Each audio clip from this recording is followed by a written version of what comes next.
허드렛 일에도 정성을 다한다. 프랑스 대사관의 비서가 해준 조언대로 아투르는 스위스의 누사틀에 위치한 레스토랑을 알아보다가 고 리바지 관광호텔에 이력서를 냈다. 직업학교에서 받은 우수한 성적표와 홀멘콜렌 관광호텔에서 받은 긍정적인 추천서 덕분에 그는 어렵지 않게 합격할 수 있었다. 고 리바지 호텔에 견습생이 된 것이다. 아투르는 희망이 부풀어 스위스로 향했다.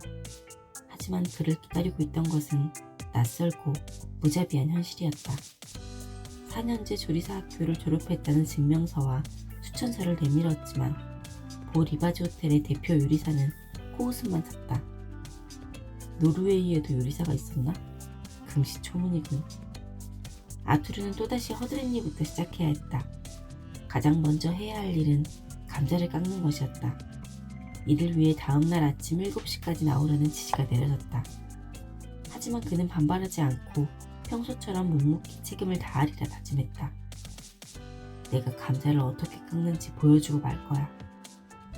모든 일에는 나름의 가치가 있다는 아버지의 말씀을 떠올리며 마음을 다잡았던 것이다.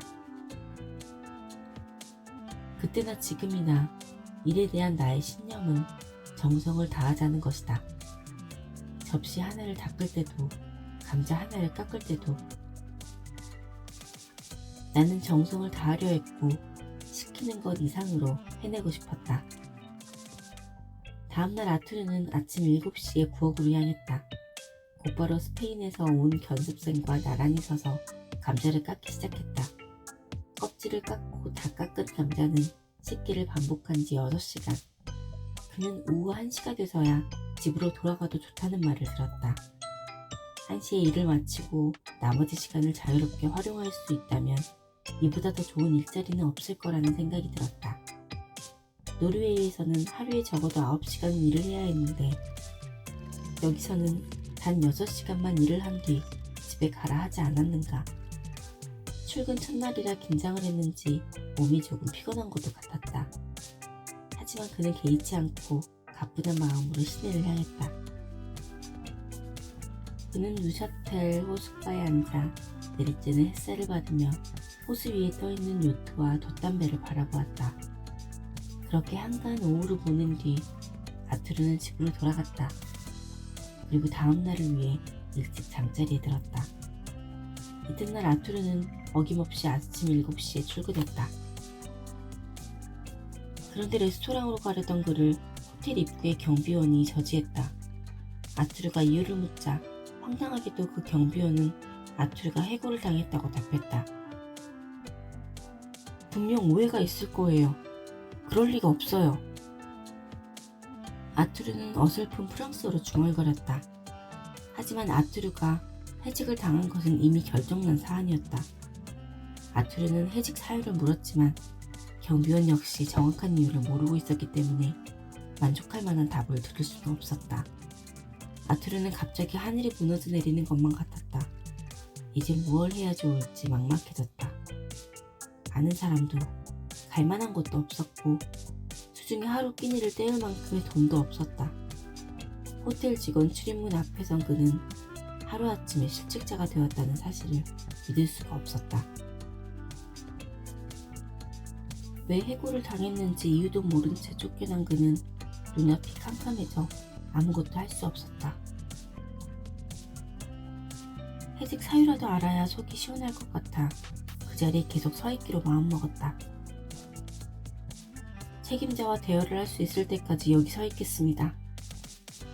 경비원에게 그렇게 말하고 얼마를 기다렸을까.